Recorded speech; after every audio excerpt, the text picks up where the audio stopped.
I seen the initial video on YouTube. I think it was from a TV station in Finland, and then I seen you at the semi-final, and then obviously the final as well. And I noticed that all that time, you guys moved the exact same way all that time on stage and into cameras and stuff like that. Was that hard to learn? And do you just grow into the habit now of when you're playing Dark Side, you're kind of here and you're here, and do you just you probably rehearsed it so much that you can't change the way you go around on stage even about it. Yeah, I think there was like 103 camera switches like during that 3 minute of a song, and we had to like learn them all. Like we had to know them. So yeah, it took a lot of practice, and it was something completely new to us. So we've had choreographies on our shows. Really, we've done that before, but that was next level shit. So it was really something new to us. But we practiced hard. We went through it for like 200 times maybe. So like in the actual finals of Eurovision or the semifinals, it's more like you shut off your brain and your body just works. You don't know what's happening. Yeah. And so that's how well we do it. And yeah, it was weird. It felt actually relieving and easy when we played live. We don't have the cameras. We can freestyle. We can jump whatever the way we want. So yeah. So yeah, we haven't had exactly the same choreography, but sometimes it comes like sometimes I notice that holy shit, I'm doing this. It's in the choreography. So yeah, it's still there. I've noticed it from watching a few of your videos, like you kind of always move the same way, but it's because you've done it so much. Were they worried that you were going to do this? Yeah, they forbid it. Like we actually saw it coming. Like we knew that it's a family show, and then we were prepared, and then EBU sent us a message that, hey guys, you can't show the middle finger on TV. And we were prepared, but what we were worried about is that because the song is about middle fingers, and if they were going, if they would have said to us that, guys, you can't sing about middle fingers, you have to change the lyrics, then I think we would have said that you keep your fucking Eurovision, we're not coming. Like that's what we were prepared to do because we wanted the song and the lyric to be exactly what it is. But we were kind of expecting that they're gonna forbid the middle finger. But then I had this idea that if we can show the middle finger, we can at least make sure no one unsees it. So we painted it red, and then it made headlines, and it actually became a national phenomenon here in Finland. Like there are kids like 13 years old. They're in school and they still have like red middle fingers or the joint written in their hand. So it's pretty cool. And then even some like grandmas or teachers or stuff like that, they have red middle fingers, and we were like, holy shit, guys, look what we just did. So it's really cool, and we just felt it was more like an inside joke with the EBU. So I hope they thought it was funny too. Yeah, I think this year with the two rock acts in it, I think like people were kind of split between you guys and Italy. Whereas I think that if Italy were there on their own, or if you guys were there on their own, I think it would have been a landslide victory for rock music this year, because I think people are kind of sick of the same old kind of thing and they want something new, like what happened with Lordi back in the day.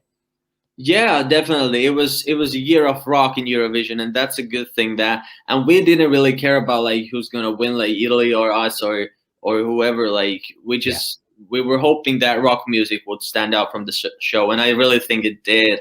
And 100%. then you need to remember that it's a competition, a very political competition, that the judges and stuff like that, you can never know what's gonna happen. So like we were more concentrated on like how the audience takes us, if we get new fans, new listeners, and how's that gonna work. And then like if you count only the audience votes, I think we were placed fourth, and that was bigger victory than we even could have imagined. And then the audience who was there like at the place in the stadium, they were going crazy, and they were shouting blind channel, blind channel. So that was bigger victory for us than whatever happened after that. But like we never cared about the placement. It was all about making an impact and presenting our violent pop to the world. And now we're very confident that it works. We did something went good. Yeah, I was texting my friend at the time, and we were like, the judges are not going to like the middle fingers, like, but I think the public will. Yeah. In terms of touring, I know it's a difficult time, but where do you want to tour? Where do you want to go? You talk about seeing the world. Is there anywhere on the bucket list that you guys really want to play? Well, we want to go everywhere. Like we want to do a world tour. Like we really visit the best and weirdest places and all that. And then like, well, many of our idols are from United States, so we're really looking forward to that. I think might even happen next year, maybe the one after that. But we're going to the States, and that's a very different kind of market if you compare it to Finland, and it's a wild west. So we want to go there, and we want to play in those games. But also, like, we've been touring Europe, and Europe is really beautiful. So we're really excited to get to there as well. And I'm also I'm a big fan of like Asian culture for Japanese culture, for example. So I'm really looking forward to go there for the first time. And I think we have a solid fan base for example in Japan. So yeah, it would be just logical that we went there sooner or later. Yeah. So talk about your new single Balaboa and what it means. Balaboa was like, we wrote it like maybe in the beginning of this year. Yeah, in the beginning of this year.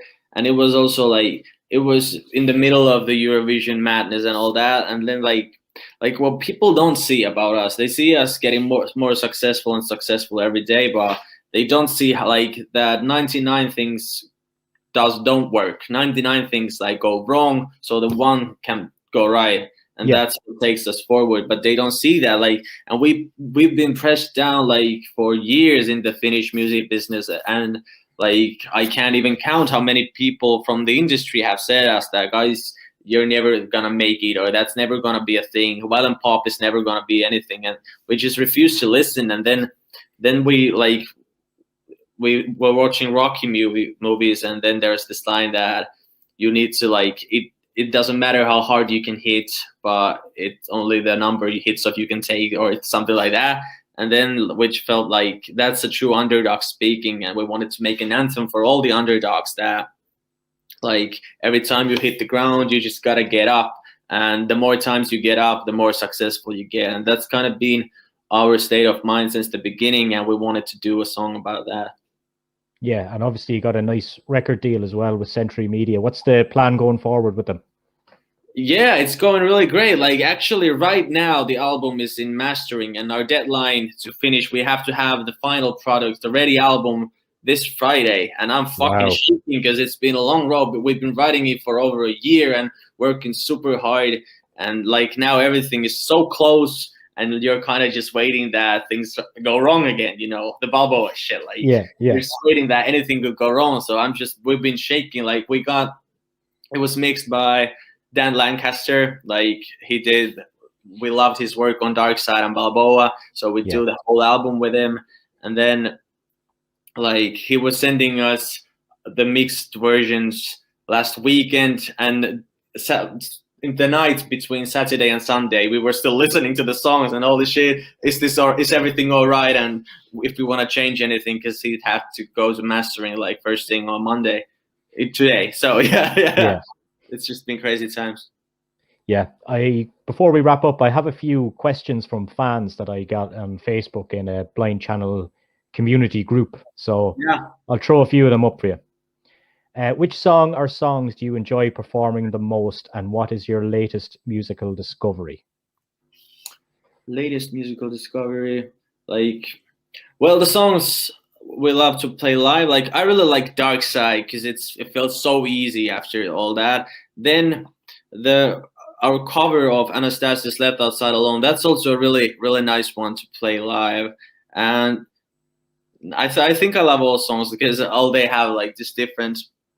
They're so different, so I love playing all of them. But yeah, Dark Side and Balaboa has been really fun because it's always like fresh to add some new song, because we play so many shows that at some point the songs are just kind of, oh shit, it's this song again. But yeah, Balaboa is really nice. Dark Side is maybe my favorite, and because it's a hit song, everybody knows the lyrics, so you don't have to perform it alone. You can perform it with the audience. You're gonna have to play that song forever. Yeah, I'm every afraid. Show. Yeah, it's gonna happen, but it's fun, at least until now. And then the latest musical discoveries, what have I been listening to? Like, I've been listening to a lot of trap music lately. I fell in love with Clever. You know, clever, a trap artist. Yeah, I've been listening to a lot of his music. Okay, here's a couple of more. How many bass guitars has Ollie broken? How many has he still got that are not broken? And does it hurt or is it itchy to be that hot? Well, I think Ollie has, during our time as a band, I witnessed he's breaking 2 bass guitars. Like one was when he and Jonas were doing this Paramore guitar flip. You know, the one goes down and the other one spins around him, and he hit the bass directly to like this concrete floor, and then the bass just like split like this. Yeah, just all the way from like that. And then the other one was last summer when he forgot his bass on the roof of a car. I've seen that, yeah. Yeah, he remembered to take his beer from the roof of the car, but not the bass, and the bass got lost and got broken. But those are the ones I've heard of. There may be more, but the guy's got a lot of basses, so nothing to worry about. And then I don't really know how to answer the hot question. Yeah. I think the girl will just be happy that I asked you the question and put her name there anyway. Yeah. I thought that bass thing was a joke, to be honest, at the start. Yeah, no, it's not. It's not a joke actually, because Ollie's bass is the most famous bass in Finland because it always gets broken or something happens, and I think one day it's gonna be worth whole fucking lot of money because like it's always Ollie's bass is always in the headlines. Yeah. Right, Niko, it was an absolute pleasure to catch up with you today, man. I really appreciate you taking the time out. Best of luck with the album, and we'll hopefully see you on tour soon. Thank you very much. Thanks very much. Have a good day, man. Yeah, you too.